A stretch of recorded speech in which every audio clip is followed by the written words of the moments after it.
욥기서 9장 17절에서 35절. 1820년대 영국에서는 살인자는 사형과 무기징역 중 하나를 선택할 수 있었다고 합니다. 살인자는 당연히 무기징역을 선택하게 되죠. 그들이 선택한 무기징역은 만만치 않았다고 합니다. 차라리 죽는 게 낫다 할 정도로 고통스러웠다고 합니다. 왜냐하면 그 교도소 안에는 아주 끔찍한 고문기구가 있었기 때문이죠. 1778년 이후 영국은 죄수들에 대한 그 중노동법이 있었습니다. 감옥살이하는 동안 모든 죄수는 의무적으로 노동을 해야 한다는 것이죠. 1818년 윌리엄 큐빗이라고 하는 영국의 한 기술자가 죄수는 당연히 중노동해야 한다는 인식에 따라 중노동 고문기구인 트레드밀을 고안하게 됩니다.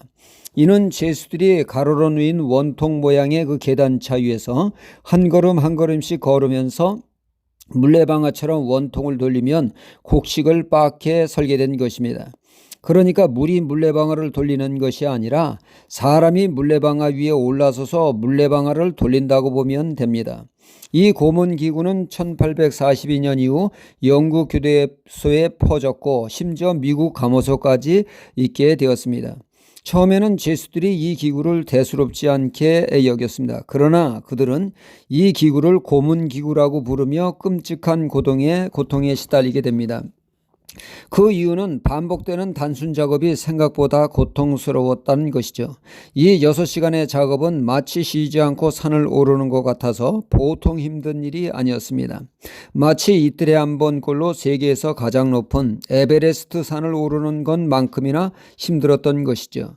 시간이 지나면서 이 기구는 발전되어 죄수와 죄수 사이에 칸막이를 설치하여 완전 분리함으로 죄수들은 극도의 공포감을 느끼게 되었다고 합니다. 난폭한 죄수들을 통제하는 데 유용하게 쓰였다고 하죠. 하지만 언제부턴가 이 트레드밀이 죄수들의 인권을 침해한다라고 하는 논란이 일게 돼서 결국 1898년에 영국 법원에서는 트레드밀 사용을 금하게 해서 트레드밀은 역사 속에 사라지는 듯 했습니다. 하지만 루이스 아틸라라고 하는 사람이 어느 날 교도소에서 사용된 고문기구인 트레드밀의 존재를 알고 이것을 자신의 하체 근육 운동 단련시키는 훈련기구로 사용하게 되었습니다. 이것이 개량되어 오늘날 운동기구로 가정집이나 헬스클럽에 흔히 볼 수 있는 러닝머신이 된 유래가 된 것입니다. 이것이 바로 러닝머신의 유래이죠. 이유를 모르는 반복적인 일은 우리에게 고통을 가져다 줍니다. 벌을 줄 때 아무런 이유 없이 하루 종일 땅을 파게 합니다. 그것이 사람을 고통스럽게 한다는 얘기죠. 같은 땅을 파도 이유가 분명하고 목적이 분명하면 문제가 되지 않는데 아무런 이유 없이 땅을 파면 엄청난 스트레스가 된다는 것이죠. 오늘 말씀의 17절로 18절에 욥은 고백합니다. 그가 폭풍으로 나를 꺾으시고 까닭없이 내 상처를 많게 하시며 나로 숨을 쉬지 못하게 하시며 괴로움으로 내게 채우시는구나. 그는 지금 이유 없는 까닭 모르는 고난으로 몹시 고통스럽다고 이렇게 고백하고 있습니다. 무슨 이유로 고통당하는지를 안다면 좋겠는데 전혀 그 이유를 모르는 건데 고난 속에 그는 매우 고통스러워하고 있다는 것입니다. 친구들은 욥의 자녀들의 죄악 때문이라고도 얘기하고 또 욥의 죄를 지적하고 있지만 욥은 이 엄청난 고난을 당할 만한 죄를 지은 적이 없기에 고난에 대한 이유를 몰라 그는 더욱더 고통스러웠다는 것입니다. 우리는 그 이유를 잘 알고 있습니다. 욥기서 1장과 2장에서 보면 천상회의에서 하나님이 욥의 신앙을 인정하며 사단이 반기를 들어 사단이 욥의 신앙을 시험하는 일로 인해 재산과 인명피해 욥의 그 질병이 있게 되었던 것이죠.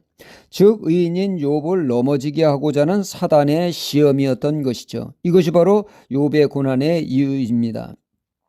이 사실을 욥에게 하나님이 자상히 알려주셨다면 욥이 이처럼 이유를 몰라 고통스러워하지 않았을 것입니다. 그러나 하나님은 이 중요한 이유를 숨기심으로 욥이 그 이유를 몰라 고통께나 느껴진 삶을 살았던 것입니다. 하나님은 모든 것을 자상하게 알려주시는 하나님이 아니시죠.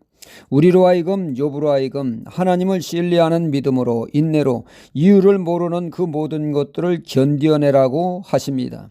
때가 되면 알려주신다는 말씀이죠.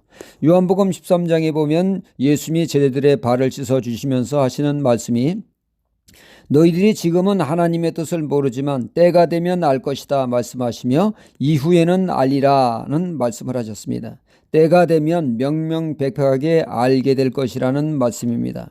그러므로 우리는 이유를 모르는 현실과 상황 속에서도 하나님을 신뢰하는 믿음과 지금은 모르나 때가 되면 알려주신다라고 하는 믿음으로 꿋꿋이 인내하는 신앙이 되어 마침내 하나님의 역사를 맛보는 하나님의 사람이 되어야 됐고 고난을 극복하는 하나님의 사람이 되어야겠습니다. 할렐루야.